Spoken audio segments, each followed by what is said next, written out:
UP की राजनीति के नब्ज को समझते हैं अमित शाह, और अमित शाह का संदेश क्या क्या संकेत ये भी आपको बताते हैं। अमित शाह ने उत्तर प्रदेश में बीजेपी की जीत का जो रोड मैप तैयार किया है, इस बार कुछ अलग तरीके से ही बनाने की कोशिश की है। नई चुनौतियों के बीच पुराने मुद्दों को नई धार दी गई है। इसके अलावा हिसाब किताब का सवाल उछालकर भी शाह ने सियासी तेवर तीखे किए हैं।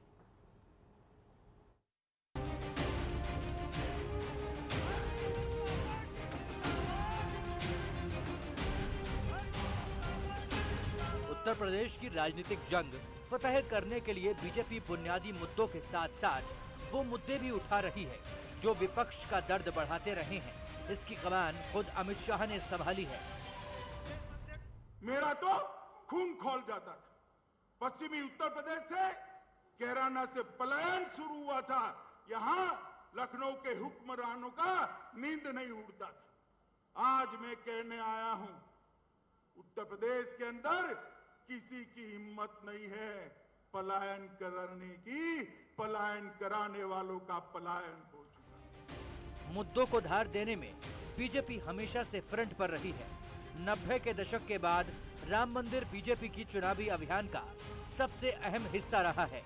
अब तो राम मंदिर का निर्माण भी शुरू हो चुका है, लिहाजा बीजेपी की तरफ से विपक्ष पर हमले भी तेज हो गए हैं।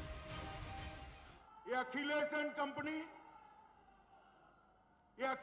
कंपनी 2014, 17 और 19 में हमें ताने लगाती थी, मंदिर वही बनाएंगे, तिथि कभी नहीं बताएंगे। अखिलेश बाबू, तिथि बताना नहीं, मंदिर की नींव भी डाल दी है। आप तो 5,000 रुपया देने से भी चूक गए। यूपी की राजनीति का एक और बड़ा मुद्दा कानून व्यवस्था भी है। इसके लिए भी अमित शाह ने योगी सरकार की पीठ थपथपाकर विरोधियों पर तंज कसा। सबसे बड़ा काम अगर योगी सरकार ने किया है तो माफियाओं से उत्तर प्रदेश को मुक्ति दिलाने का काम किया है।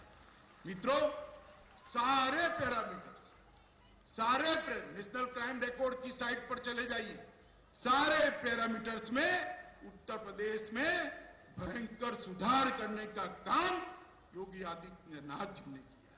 150 से ज्यादा अपराधी मुठभेड़ में मारे गए। ये सब कुछ इसलिए हो रहा है कि ध्यान हटा दो। ये सब इनकाउंटर लॉ एंड ऑर्डर को बेटर करने के लिए नहीं है, ये केवल ध्यान हटाने के लिए है। असली लॉ एंड ऑर्डर होता तो डायल 100 को बेहतर करते। केवल बाबा मुखर्जी ने किया, डायल 100 को डायल 112 कर दिया। कौन सी चीज बदल गई बताओ, आप ही बताओ क्या बदल गया उसमें। बीजेपी का लक्ष्य 2022 में सत्ता बरकरार रखने का है, जबकि विपक्ष भी अपना दम लगा रहा है। इसी कसरत के बीच आरोप प्रत्यारोप का दौर हावी है। अमित शाह मौजूदा दौर के सबसे अच्छे चुनावी रणनीतिकार माने जाते हैं। वो जनता की नब्ज टटोलना जानते हैं और विपक्ष की कमजोरी भी जानते हैं। इसलिए यूपी का चुनाव जीतने के लिए और पुरानों की तुलना कर जनता से आशीर्वाद चाहते हैं। क्या आपने सपा का भी शासन देखा है, बसपा का भी शासन देखा है, और आपने अब भाजपा का और योगी आदित्यनाथ का भी शासन देखा है।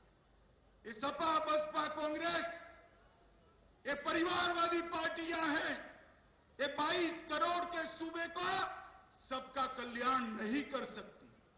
आपके पास यहाँ आकर बहुत सारे खोखले वादे किए गए। आपको बताया गया था कि किसानों की आय दुगनी की जाएगी, कि बाढ़ की समस्या हल की जाएगी, कि छोटे दुकानदारों और व्यापारियों की मदद की जाएगी, कि गन्ना मूल्य 14 दिनों में भुगतान का वादा किया गया था। चीनी मिलें शुरू होंगी। आप बताइए कितने चीनी मिल बंद पड़े हैं, किसी ने शुरू किए? जनता का इतना आक्रोश है इनके खिलाफ और इतना झूठ बोला है जनता से। नौजवान सोचो नौकरी और रोजगार का इंतजार कर रहा है। आपने इन्वेस्टमेंट मीट की, 1 की, 2 की, देश के बड़े बड़े उद्योगपति बुलाए। इससे ज्यादा बहुमत किसको मिला होगा? सबसे ज्यादा विधायक, सबसे ज्यादा लोकसभा के सांसद। उसके बाद नौजवानों को क्या मिला? बेरोजगारी। उसका जवाब क्या है?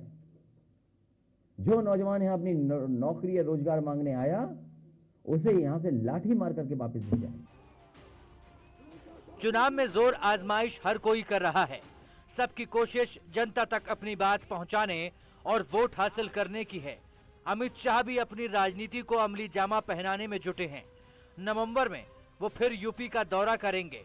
इससे पहले शाह ने चुनावी अभियान में बीजेपी की टीम को नया टास्क भी दिया है।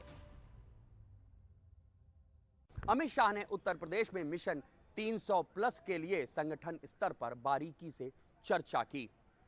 चुनाव में जमीन पर क्या काम करना है, कैसे मुद्दों को उठाना है, इसका भी एक रोड मैप तैयार किया। वहीं टिकट बंटवारे को लेकर भी नेताओं की नब्ज टटोली और एक खाका भी तैयार किया है। माना जा रहा है कि 2017 में भारतीय जनता पार्टी के टिकट पर जीत कर आए विधायकों में से 150 विधायकों का टिकट 2022 में काटा जा सकता है। अमित शाह देश की मौजूदा सियासत के चाणक्य माने जाते हैं। उत्तर प्रदेश में उनका अनुभव पुराना है, मगर 2022 में चुनौतियां कुछ नई हैं। इसलिए शाह के सामने भी सब कुछ साधना इतना आसान नहीं है। इसके बावजूद अमित शाह के तरकश में कुछ ऐसे तीर हैं जिनके जरिए वो बीजेपी की जीत की राह आसान बनाना चाहते हैं।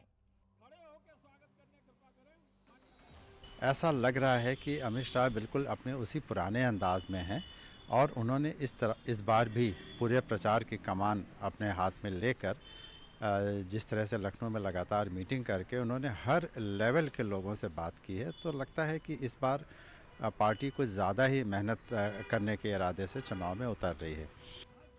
भारतीय जनता पार्टी हमेशा एक्टिव मोड में रहती है और चुनाव के वक्त नेता हर बार नई रणनीति के साथ मैदान में होते हैं।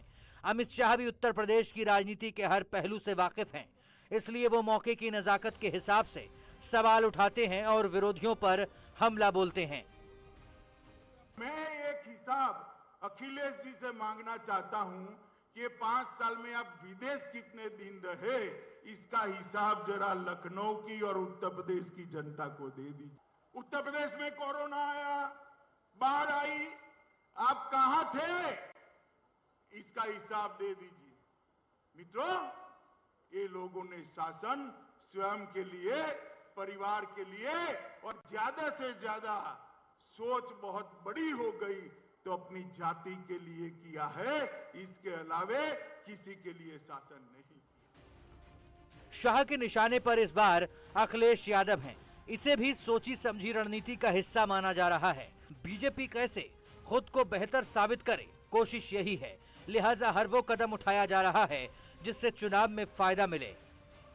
इस बार लखीमपुर की घटना के बाद चूंकि कांग्रेस और सपा ने एक आक्रामक मुद्रा अख्तियार कर रखी है, उससे भारतीय जनता पार्टी का चुनाव प्रचार थोड़ा देर से ही सही लेकिन बड़े ज़ोर शोर से शुरू हुआ है और लगता है आने वाले दिनों में इस तैयारी में और तेज़ी लाएगी और इस तेज़ी के पीछे अमित शाह का हाथ, उनकी सोच बिल्कुल साफ दिखेगी। चुनाव से पहले सियासी जमीन मजबूत करने की कवायद चल रही है। अमित शाह बीजेपी के नेताओं और कार्यकर्ताओं को जीत का मंत्र दे गए हैं, साथ ही होमवर्क भी देकर गए हैं। यानी आगे क्या और कैसे करना है, इसका पूरा खाका शाह ने तैयार किया है। अब दिलचस्पी इसी की है कि चुनावी चाणक्य का चक्रव्यूह तोड़ने के लिए इस बार विपक्ष क्या रणनीति अपनाता है। Bureau report, news 18।